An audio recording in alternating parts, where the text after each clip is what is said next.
Hello, hello mga parikoy. Ah, duty mode tayo, discharging sa St. Mary Cement, Cleveland. Lamig na. Mga isang trip na lang.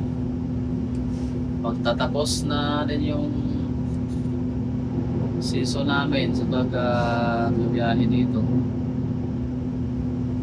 At bakasyon na. Dahil magsasara na yung lake o na kanal pala. So, pag nagsara yung kanal, punta ka ng galing ka ng galing Lake Ontario papuntang Lake Erie. Hindi ka makatawid doon dahil sarado na yung mga kanal. Kasi nga winter time na.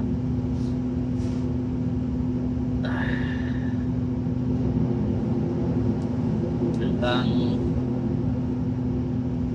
January 6 yata magsara na yung lock.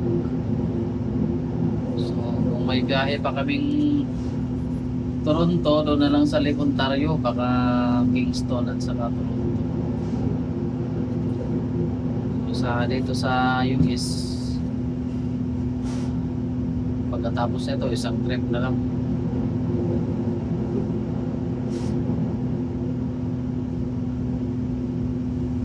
Ito yung buhay dito mga barikoy sa pagbabarko pag dito pa lang sa lake.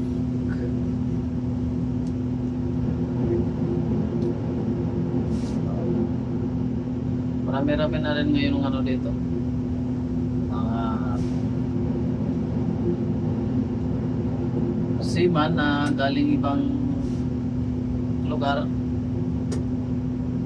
ibang lahi. May Indiano, may Ukrainian, mga Pinoy rin, marami na rin nakapunta din. Kahit sa barko ka rito may mga Pinoy na rin. Kasi nga kadalasan sa mga pure na sa Canada, bihira lang yung nagbabarko dahil alam mo naman pag barko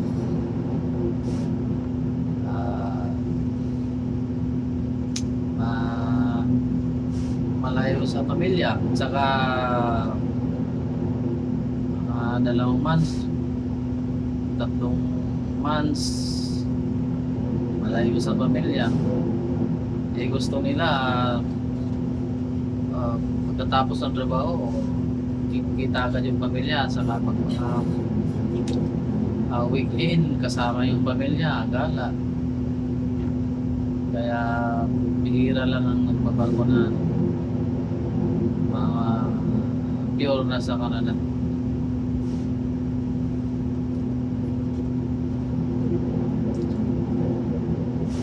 Saka dito rin mas maganda ang benefits pag magsisiman ka dahil medyo angat ng konti kaysa nasa shore ka nagtatrabaho. Pero depende rin sa mga company at saka sa posisyon mo. Kami dito sa bangko, posing posing barge, hindi kalapihan. At saka ang gusto ko dito, lang hindi matrabaho, sa magaan lang. Kasi nung dati nagtrabaho ko sa mga malalamig, talaga marami ding trabaho yan, saka malaki. Kaya binili ko ditong Molino mag-stay dahil okay naman. Hindi naman na bumbugan sa trabaho.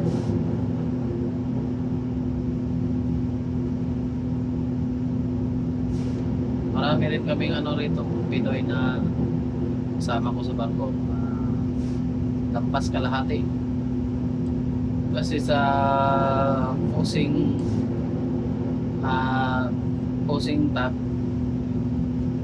tag with parts, 10 lang na ano, 10 lang kami ng crew.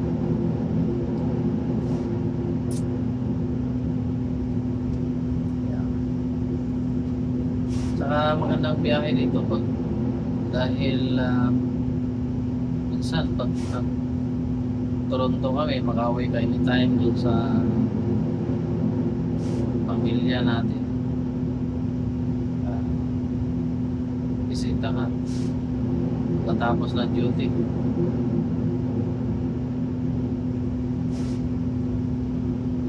Dahil malapit lang yun, sakay ka lang ng subway train sa bus.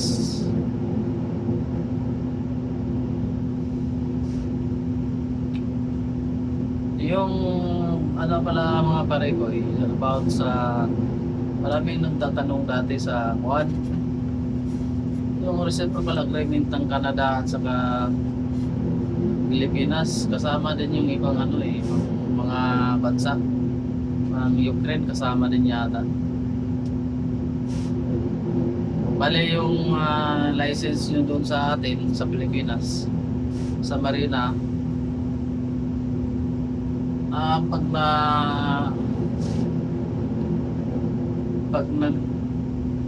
kayo dito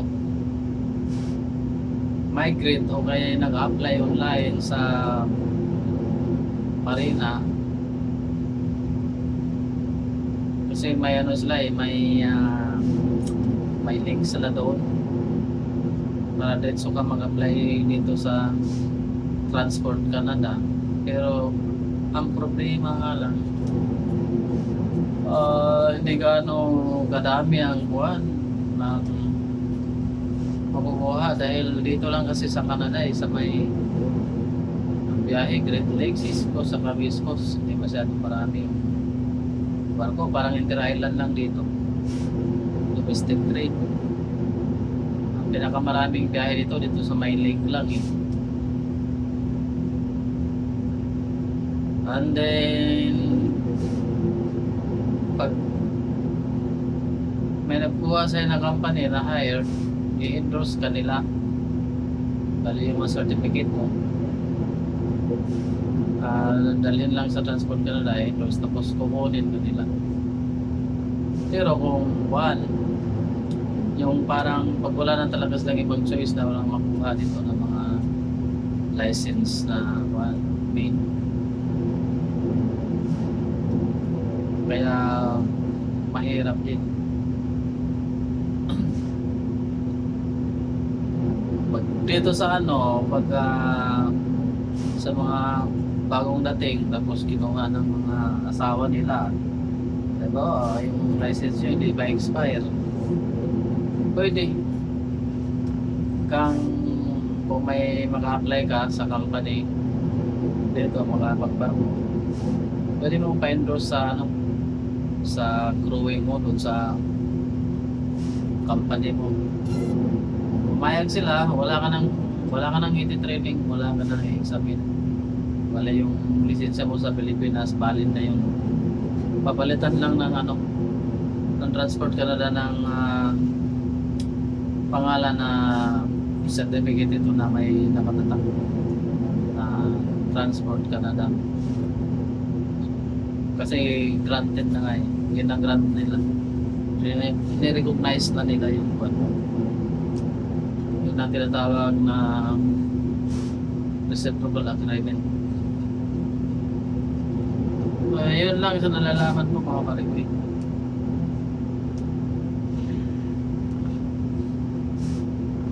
Sa mga nagbabalak dito pupunta ng Canada, magbabarko, sa totoo lang, hindi naman sa hindi discourage ko kayo, ini-encourage. Marami-rami na din talaga yung ano, mga aplikante, yung iba hindi na tumuloy na.